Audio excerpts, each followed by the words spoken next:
everybody, and welcome back to Galaxy's Galley. Today we're going to talk about what is a closing disclosure. A closing disclosure is a 5-page form that provides final details about the mortgage loan you have selected. It includes loan terms, projected monthly payments, fees, and other costs to get your closing costs for the mortgage loan.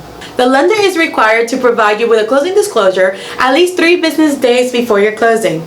This 3-day window allows you to compare final terms costs from the loan estimate previously received from your lender. To help you understand a little bit more what a closing disclosure is, we're going to guide you through it. So to guide you through the closing disclosure, we're going to go to page 1. On page 1, you will check that loan term, purpose, product, and loan type match your most recent loan estimate. Page 1, step 2. Check that the loan amount matches your most recent loan estimate. Step 3. Check that your estimated total monthly payment matches your most recent loan estimate.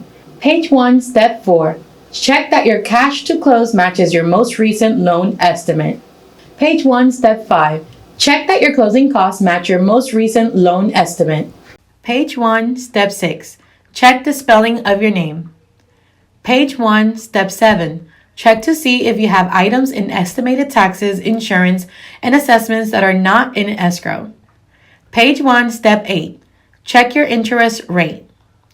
Page 1, step 9. Does your loan have a balloon payment? Page 1, step 10. Does your loan have a prepayment penalty? So now we're moving on to page 2 of the closing disclosure. Page 2, step 1. Check that services borrowed did not shop for are similar to what was shown on your loan estimate. Page 2, step 2. Check that the prices and services borrowed did shop for match what you agreed to pay. Now that we have page 1 and 2, we're moving on to page 3, step 1. Check that your seller credit reflects what you agreed upon with the seller. Moving on to page 4 of the closing disclosure. Step 1. How much will it cost if you make a late payment? Page 4, step 2. If you do not have an escrow account, are you paying an escrow waiver fee to the lender? Page 4, step 3. Will you have an escrow account? Page 4, step 4. Will your lender accept partial monthly mortgage payments?